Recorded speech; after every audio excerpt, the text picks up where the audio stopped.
मेरा नाम चंद्रकांता है। मैं गांव दिग्गल की रहने वाली हूँ। मेरी गांव में एक छोटी सी दुकान है। मेरे गांव का मेरे दिग्गल में दुकान दुकान और घर एक साथ है। मैं दुकान में घर की तरह ही रहती हूँ, मतलब घर जैसा माहौल है मेरी दुकान का। और 20 अक्टूबर 2025 को 5 गुंडे मेरी दुकान के अंदर आए। कल्लू नाम का व्यक्ति सबसे पहले आया और मेरे पति मेरे साथ मेरे बच्चों के सामने अश्लील बातें हरकतें करने लगा। कहने लगा कि अपनी माँ, बहन, पत्नी, बच्चों की मुझे दिलवा दे। इस तरह की गंदी बात कहने लगा और भी उसने कई गंदी बातें कही जो कि मैं बोल भी नहीं सकती। और मुझे उस पर बहुत गुस्सा आया, मेरे पति को भी बहुत गुस्सा आया। हमने इसका बहुत विरोध किया और हमने उसे कहा कि हमारी दुकान से बाहर निकल जा, तू ऐसी हरकत कैसे कर सकता है और कैसे बोल सकता है तू इस तरह की बातें हमारे बच्चों के बारे में। तेरे घर में माँ बहन बच्चे नहीं है क्या? और उसने मेरे पति पर जानलेवा हमला कर दिया और अपने 4 दोस्तों को भी बुला दिया और मेरे बच्चों के साथ गंदे व्यवहार किए। वो हमला करने की कोशिश की उन 5 लड़कों ने और मेरी लड़कियों को बहुत सताया, मुझे भी बहुत सताया, मेरे पति को भी बहुत सताया।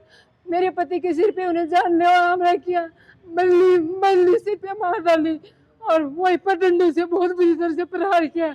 मैं बहुत डर गई थी और मेरे सिर पे भी डंडे से प्रहार किया और मेरा छोटा सा बच्चा भी मेरे साथ था वहाँ पर 2.5 साल का।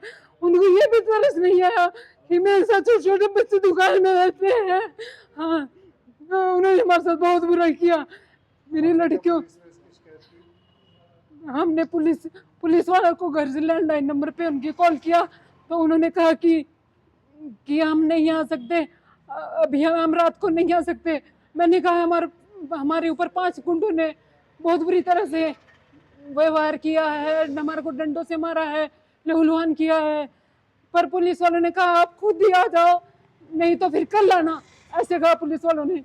और हमारे को बहुत डर लग रहा था, मेरे बच्चे बहुत रो रहे थे रात को और मैं भी बहुत डर गई थी। और फिर हम अपनी गाड़ी में स्वयं ही लहूलुहान, मेरा पति गाड़ी चला के रामशहर पहुंचा और फिर थाना में जाके एसएचओ साहब ने हमें कमरे में बिठा दिया सबको और कहने लगे कि कोई तुम्हारी कोई पुरानी बात होगी, इस वजह से उन गुंडों ने तुम्हारे ऊपर प्रहार किया होगा, तुम्हारे कोई पुराना उनके साथ लफड़ा होगा। मैंने कहा कि नहीं सर, पुराना कुछ नहीं है सर, आप हमारी एफआईआर लिखिए सर, प्लीज लिखिए सर। बच्चे भी रोने लगे कि नहीं सर, बच्चे भी रोने लगे, मेरी बड़ी बेटी रोने लगी, बताने लगी कि सर ऐसा नहीं हुआ हमारे साथ, गुंडों ने बहुत